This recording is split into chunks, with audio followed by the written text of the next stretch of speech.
All right, guys, this is Coach Bearline again. How y'all doing? We're moving along in our unit on forming of the new nation, the United States, and today we're going to talk about how all the agitation and between the colonists and England, you had finally come to a head at Lexington and Concord, and now the Second Continental Congress is going to meet and establish the actual Declaration of Independence, or write the actual Declaration of Independence, officially declaring the separation of the United States from England. So we're going to talk about that as we move along. So Lexington Concord, there had finally been violence between the colonists and the English soldiers directly, and this really puts the colonies on a war footing. So the Continental Congress meets and they form an army, the Continental Army, and they appoint George Washington as commander-in-chief, and he kind of campaigns for it. He shows up to the meetings every day in full military dress uniform and things of that nature. Although he never really asks for it, he makes it obvious that he's willing to serve in the role, and of course he gets it. And they also establish a national currency as well. First, the Second Continental Congress writes a declaration of the cause and necessity of taking up arms. So basically, this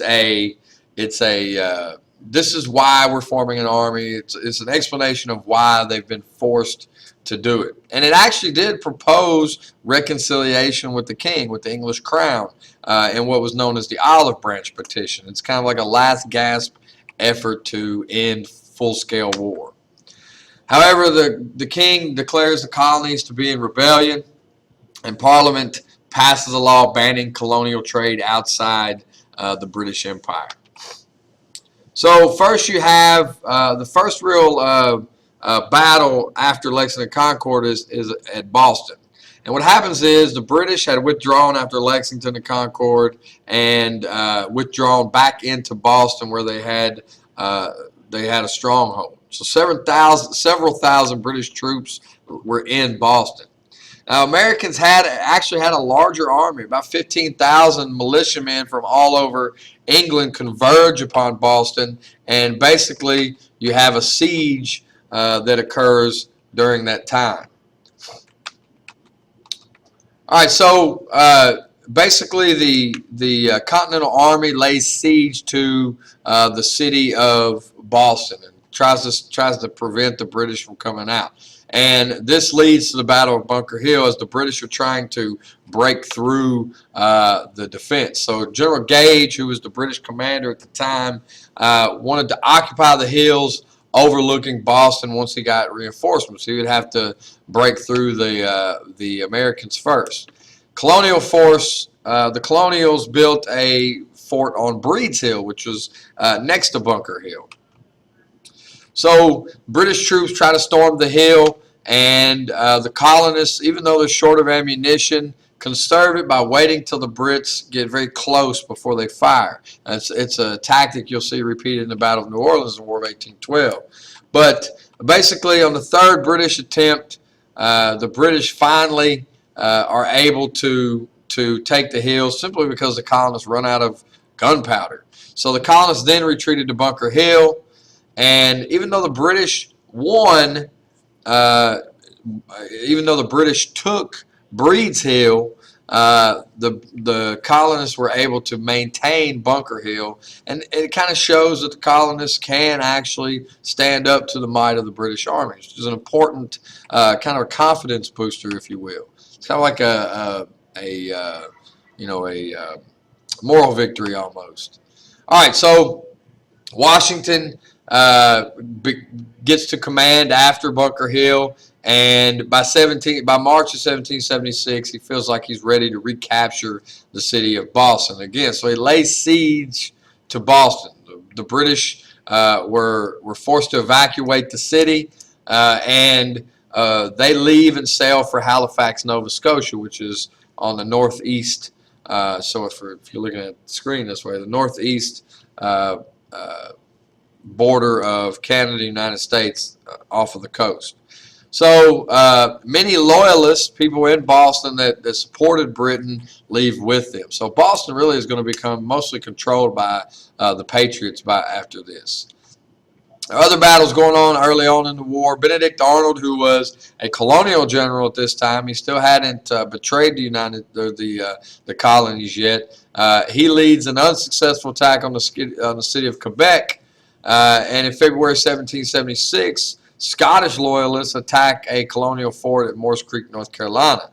The colonists were waiting and defeated the loyalists there, and it ends basically British control of North Carolina. So it's an important victory early on for the colonists. Finally, in June, British ships attacked Charleston, but the fort's commander held them off. Eventually, the British are going to take South Carolina, though. So you kind of have a mixed bag going on here. But at the time, you had the Continental Congress still meeting, and they were debating this idea of independence. So many colonists were coming around and starting to support the idea of independence. They were angry at the king's reaction to the Olive Branch petition. They felt like they'd put a good foot forward, and the king had kind of just blown them off. And they also learned that British were recruiting Native Americans and African Americans to fight against them. In fact, they were offering blacks their freedom in return for fighting for the British Empire. This angered, obviously, the delegates to the Continental Congress. They also heard the king was hiring mercenary soldiers, Hessians from Germany, and basically they met again and they started trading with everybody basically except Great Britain. Most of the colonists still thought of themselves as British. However, they believed they were entitled to all the rights that British citizens had claimed over the years. And they also were influenced by Enlightenment ideas, specifically that of John Locke and the idea of natural rights. And all of these kind of things informed their view of revolution. Even though they still think of themselves as British, they think that they should have the same rights as all other British people. And as such, it's obvious to them that they cannot trust the British government or the British king. So, to stir support, Thomas Paine writes a very important pamphlet early in 1776 called Common Sense. And basically he argues for independence. He condemns the monarchy and specifically the rule of George III himself. And he calls for an American Declaration of Independence, not just a protest against taxes, but a complete separation from Great Britain. The pamphlet was a huge runaway success. It sold more than 100,000 copies in the United States alone, and one of the first bestsellers in the United States. So Virginia kind of gets the ball rolling. It's the biggest, wealthiest, most powerful colony, or most populous, I should say, wealthiest, most powerful colony. And in May 1776, the Virginia Convention of Delegates issues the Virginia Declaration of Rights. And this was the first official call for American independence. So this influenced the Declaration of Independence. It later influences the Bill of Rights, state constitutions, all of those kinds of things are going to be influenced by Virginia's Declaration of Rights. Richard Henry Lee of Virginia presented those resolutions to the Continental Congress, including that the colonies should be independent. Americans needed foreign support, specifically from France, to be able to fight against the British. And finally, that the colonies need to form a plan for unification, that they couldn't continue just being separate colonies kind of working together. There had to be some kind of official unification. All right, so the writing of the Declaration fell to a committee of three men. You had a committee of several men: John Adams, Robert Livingston, Roger Sherman, Thomas Jefferson, and Benjamin Franklin, obviously.